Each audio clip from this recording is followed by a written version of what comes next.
That's old school, that, Steve. Putting your dictaphone there, isn't it? Old school is new school, though, isn't it? Eh? All right, let me know when we're good to go. Ani, good? Good? Okay. Thank you for joining us, Coach. We're going to get started with the press conference to preview tomorrow's game against LAFC. Go ahead. Good afternoon, morning. I think there's one word that we've used a lot this week, and that's bounce back and respond to what was a really disappointing performance and result, especially. We've been analysing it a lot, and there was nothing in the 8 weeks that we've had together as this team that showed me any signs that we were going to get that kind of performance last Sunday. So that was a real jolt for us in terms of sort of like the momentum that we felt that it was building. So we've regrouped, we're going to respond, and in terms of the players that we've got available tomorrow, Damien Lowe, Kieran Gibbs, Bryce Duke wants to play against his old team. Ryan Saylor's nearly back with us, so we've got a good group of players coming back into close to being in contention. Robbie Robinson's close, Victor Joa is getting there, so we're getting the nucleus of our depth back in our squad. But tomorrow is about us responding and sticking to the game plan that we know we've got. And it was the manner, it was probably the scoreline that hurt more than anything, and the manner in which we lost our discipline and shape, and that's something that we've worked from day one on.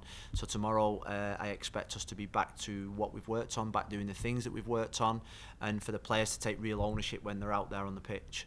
And there's no better way in football is to get straight back on the horse and get straight back out there and do your talking on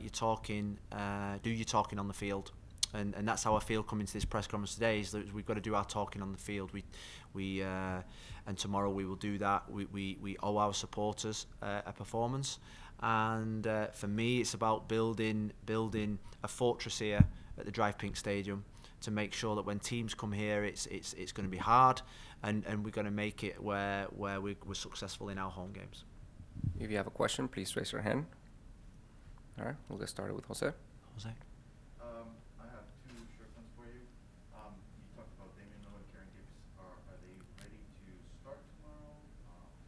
Close, yeah. Okay, and my second question is on Minor Figueroa. Yeah. We've seen that training this week. Can you give us an update on him and what? Yeah, Figueroa's been with us this week. A player that I don't think there's that many players still playing now that I played against, and he's one for Wigan. And it's he's had an incredible career. I think 182 caps for Honduras. And I was at the lunch table the other day, and somebody said, have a guess how many caps he's got for Honduras, and we all started at 70, 80, 90, and eventually we got to 180. So he's had a tremendous career in terms of the durability to never get injured, to go, that's probably 20 international appearances a season. So we've had him with us this week, looking at obviously the centre back with Ian Frey out. That's a position that we see as probably a position that we need to strengthen, and probably experience is something that we need as well. We've looked at him all week, but unfortunately it's not something that we're going to take up. We spoke to him this morning.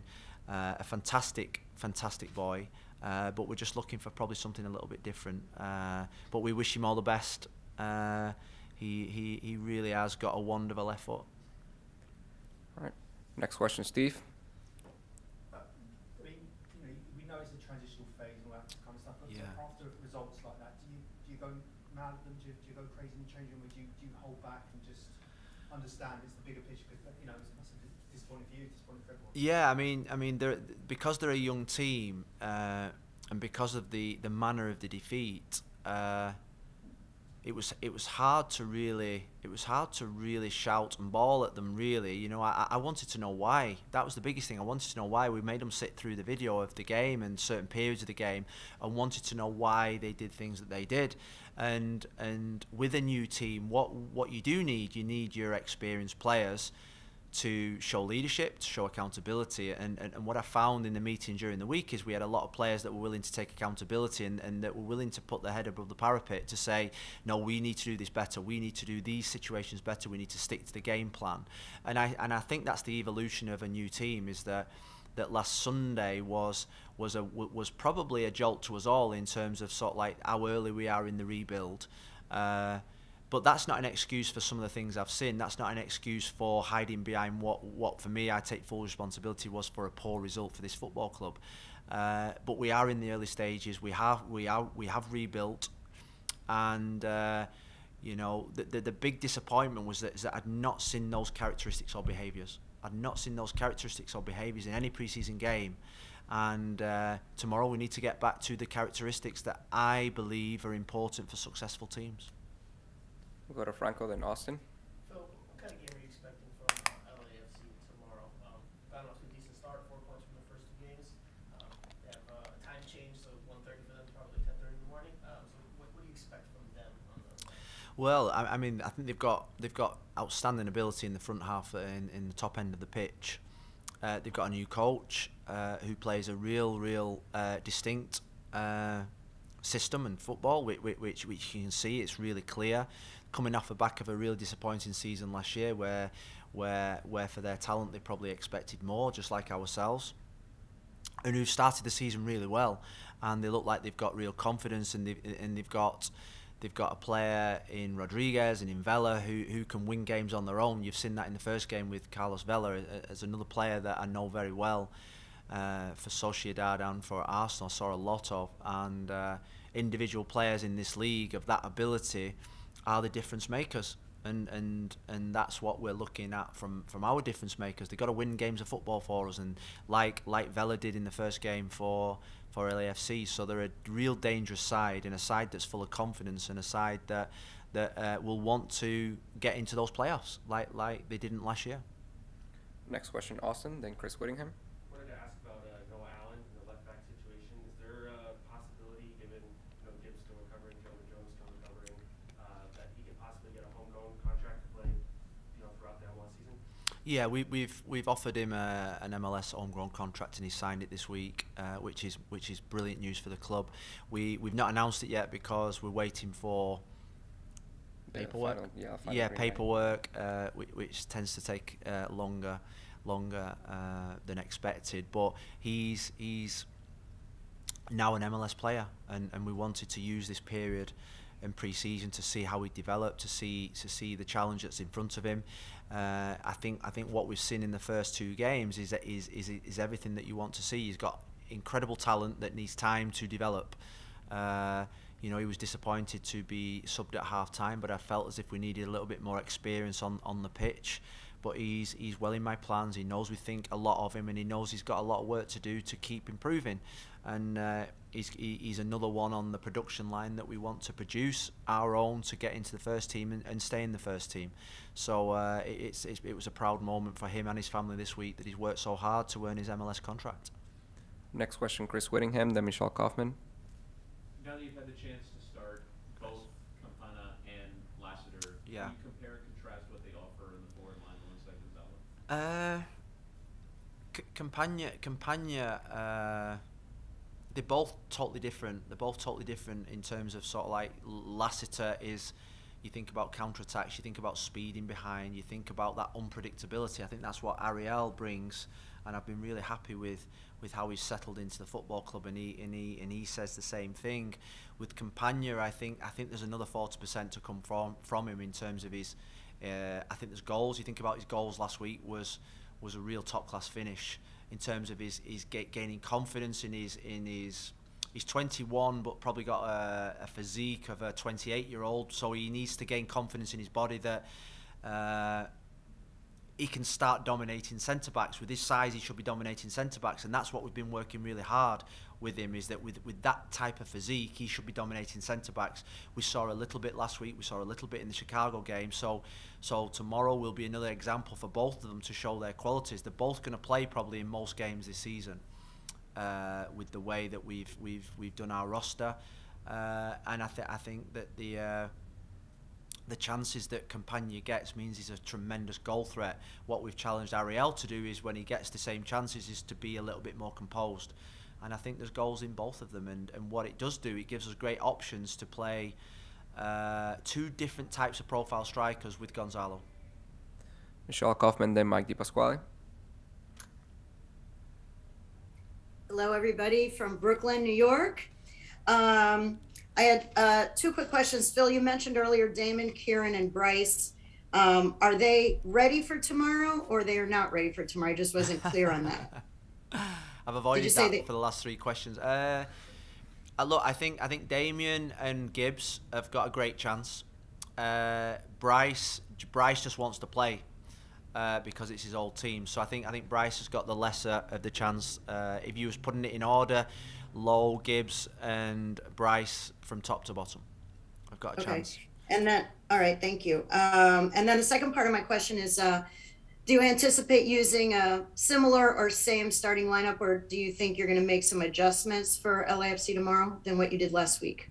Well, thinking about Gibbs and Lowe being back, we've got the flexibility to make changes. I think in the first two games you've seen the rotation between Campagna and Lassiter. So we've got really good options. We've got good depth, and without wanting to name my starting lineup, we want consistency, we want continuity, and more importantly, we want a result. So we'll pick the best team with the best system to get a result tomorrow. Next question, Mike DiPasquale. Thank you, Rafa. Good afternoon, Phil. Hi, Mike. I wanted to ask you, you talked about regrouping this week. Going into tomorrow's match, with the players that you have compared to a year ago, because you had talked about earlier that these are my boys, these are the players that we wanted, players that play as a group, not individuals. Do you feel better about going into tomorrow's game coming off of a loss the way you did, having the players that you have right now? Yeah, I do, because these are the boys that we've chosen. We trust them, we believe in them, and I know that I'll get a response tomorrow. I've got every confidence that I will get a response tomorrow. They've been so open and honest this week in terms of their reflections of last week, and even in sort of like the times last week, they worked their absolute socks off. They tried to do the right things, and I think the balance that I've had all week, even though it's been a real it's been a week where we've been really sort of like disappointed, is that it's the second game of the season. Time to bounce back. You're better off having the jolt on the second day than 6-7 games in or further in when you can't recover. So tomorrow is about responding with the things that we've worked really hard on. We got this group in virtually on the first day of pre-season. We worked really hard in the off-season about getting the boys in early so they can spend time together to build a team. We're still in that period where we're building trust and confidence in each other, or they're building trust and confidence in each other. Tomorrow is just another great example in football, and I think no other sport probably gives you this, where you just got to get out there and do your talking on the pitch. Get out there and show everybody that you're a team that's got the ability to beat a really good team like LAFC. So this week has been less about the talking and more about the action. Less about the talking and more about the responsibility to get a performance tomorrow. And if we get a performance and if we stick to the game plan, then the result tends to look after itself. We'll do the last two questions, Thomas, and then we're going to go to Franco. Yes, Phil. Thomas, how you doing? About two players, Motta and Taylor, who are both quite versatile, who can play different positions. Where do you see Motta's role and his relationship with Gregory, and where can Taylor fit in best for you, think, going forward? Yeah, well, I think they're both probably, along with Gonzalo, our best technical players. Taylor, Motta, and Gonzalo. So Taylor and Motta are our best technical players that will help us possess the ball better. Taylor, we have to be patient with, because he's coming on the back of no pre-season, and even in the games that we've put him on in last week, he had a 20-minute period where he had 3 opportunities, nearly scored. The last 20 minutes, he literally could hardly move his legs because of the intensity of the game and his lack of preparation. So At best, he's probably got 45 minutes in him. But what I've seen this week is there's a real determination for him to want to start the game. You know, I think his best positions that we've seen him in, that we scouted him in, have been off the left-hand side, have been in the wing-back position, or have been in the number 10 position. He's a creative player. He wants to possess the ball. He wants to manipulate the ball. And Motta's the same. And what we need to do is find the right service to these players, the right composure to give them the right pass, the right composure to give them the pass that gives them the time on the ball, which will give us better control in the game. Last question, Franco. Phil, you moved away from the 3-5-2 or the 5-3-2 system in the second half of the game against Austin, but you stuck with it for much of preseason. These first 2 games you started in that system. What is it that you like about that system, and for you guys, how important is it to get better with in transitional moments, being a little bit sharper with the ball so you can? Yeah, I think we went to the system in the second half because we needed to get 2 goals back, and we needed to get Robert Taylor on the pitch, and I wanted to get as many attacking players on the pitch that I possibly could, which meant we went to a 4.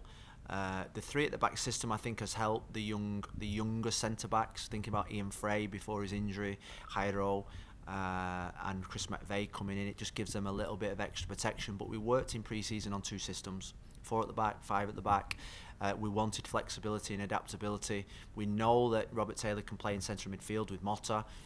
We know he can play up front in the 10. We know Mo Adams has got flexibility as well. So I think throughout the season you'll see us be really adaptable with our systems. Ultimately, tomorrow is about our attitudes, about our consistency in our play, and about the confidence and bravery to go out there and perform for Inter Miami. Thank you, Coach. Thanks, guys. Who's on next? Mo.